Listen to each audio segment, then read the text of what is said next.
বরাক সফরে এলেন আসামের বলিষ্ঠ মন্ত্রী অশোক সিংহল। মন্ত্রী প্রথমে শিলচরে পৌঁছে বিধায়ক দীপায়ন চক্রবর্তীকে সাথে নিয়ে রাঙ্গিরখাল নর্দমা পরিদর্শন করে চলমান নির্মাণ কাজ খতিয়ে দেখেন। ৪.৫ কোটি টাকা ব্যয়ের আবাসন এবং নগর বিষয়ক বিভাগ দ্বারা নির্মিত পয় নিষ্কাশন ব্যবস্থাটি শিলচর শহর থেকে জল সরিয়ে দেবে বলে মন্ত্রী আশ্বাস দেন এবং শিলচর রাঙ্গিরখালে কাজ যুদ্ধকালীন তৎপরতায় সম্পন্ন করা হবে বলেও শিলচরে উপস্থিত হয়ে বললেন মন্ত্রী অশোক সিংহল। মঙ্গলবার শিলচরে মন্ত্রী অশোক সিংহল উপস্থিত হয়ে শিলচর রাঙ্গিরখাল পরিদর্শন করে শিলচর করিমগঞ্জ ডিমা হাসাও জেলার ব্যবসায়ীদের সঙ্গে জিএসটির বৈঠক নিয়ে একটি সভায় অংশগ্রহণ করেন। অন্যদিকে শিলচর করিমগঞ্জ ও ডিমা হাসাও জেলা ব্যবসায়ীদের সঙ্গে জিএসটি সভায় অংশগ্রহণ করে তিনি 3 জেলা ব্যবসায়ীদের তাদের জিএসটি জনিত সমস্যা সমাধানের জন্য অশোক সিংহলকে স্মারকপত্র প্রদান করতে দেখা যায়। গুরুত্বপূর্ণ প্রকল্পের কাজ যথাসময়ে শেষ করতে সংশ্লিষ্ট কর্মকর্তা এবং ঠিকাদারদের নির্দেশ দিয়েছেন বিভাগীয় মন্ত্রী অশোক সিংহল। এদিকে সংবাদ মাধ্যমের সাথে কথা বলতে গিয়ে মন্ত্রী জানিয়েছেন, শিলচর রাঙ্গিরখালে কাজ যুদ্ধকালীন তৎপরতায় সম্পন্ন করা হবে।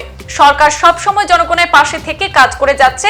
মন্ত্রী অশোক সিংহল ব্যবসায়ীদেরকে আশ্বাস দিয়েছেন, জিএসটি জনিত সমস্যা সমাধানের জন্য প্রয়োজনীয় পদক্ষেপ গ্রহণ করা হবে। মন্ত্রীর সঙ্গে উপস্থিত ছিলেন শিলচরের বিধায়ক দীপায়ন চক্রবর্তী, উদয়বন্দী বিধায়ক মিহির কান্তি সোম, আয়কর বিভাগের মহাপরিচালক পল্লবী গোপাল ঝা প্রমুখ। গুডছ এণ্ড সাৰ্ভিচ টেক্সক লৈ অসমৰ ক্ষুদ্ৰ ব্যৱসায়ী আৰু ব্যৱসায়ী সন্থাৰ প্ৰতিনিধিৰ লগত জিএছটিক লৈ যি সমস্যা তেখেতসকলৰ আছে বা যি অসুবিধা তেখেতসকলে সন্মুখীন হৈ আছে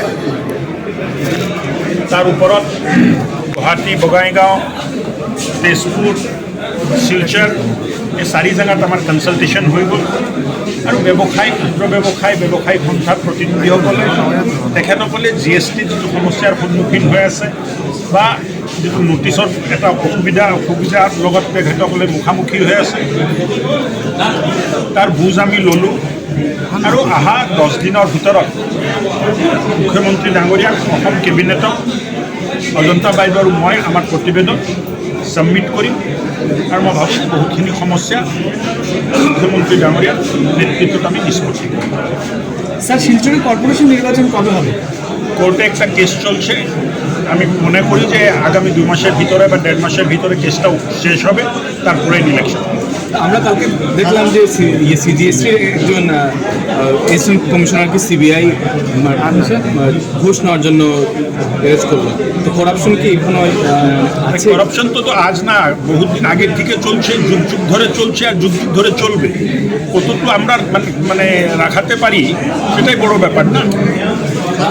আরও কি থেকে যাবে না আপনাদের, মানে আরও এই বিষয়ে আপনাদের কোনো তদন্ত চলবে বা আটকানোর কোনো মানে আমরা সিজিএসটি তো তদন্ত আমরা করবো না, না মানে যেহেতু এটা তো চলছেই না। স্টেট জিএসটিতেও তদন্ত চলছে, তো সব জায়গায় চলতে থাকে। আপনি রাঙ্গিরখাল পরিদর্শন রাঙ্গিরখাল গেছিলাম আমি, ওখানে একটা সমস্যা রয়েছে, শুধু কনস্ট্রাকশন করলে হবে না, ওকে ডিসিল্ড করতে হবে।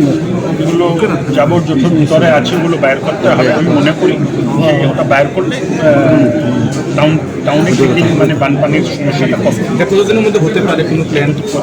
একটা প্রজেক্ট রিপোর্ট তো দীপায়ন চক্রবর্তী বানিয়ে পাঠিয়েছিলেন 1.5 কোটি টাকা, যে খাল কথা বলবো এবং খালকে ক্লিনিং করার জন্য। এরপর ডিসি সাহেবের সাথে আমার এক্সিকিউটিভ অফিসার, শিলচর মিউনিসিপ্যালিটি, স্থানীয় বিধায়ক দীপায়ন চক্রবর্তী সবাই বসে আমরা সার্কিট হাউসে আলাপ আলোচনা। আমরা দেখছি সরকার এনক্রোচমেন্ট নিয়ে এত স্ট্রিক্ট কাজ করছে, কিন্তু শিলচরে এই সমস্যা সামনে হচ্ছে না, শুধুমাত্র এনক্রোচমেন্টের জন্য।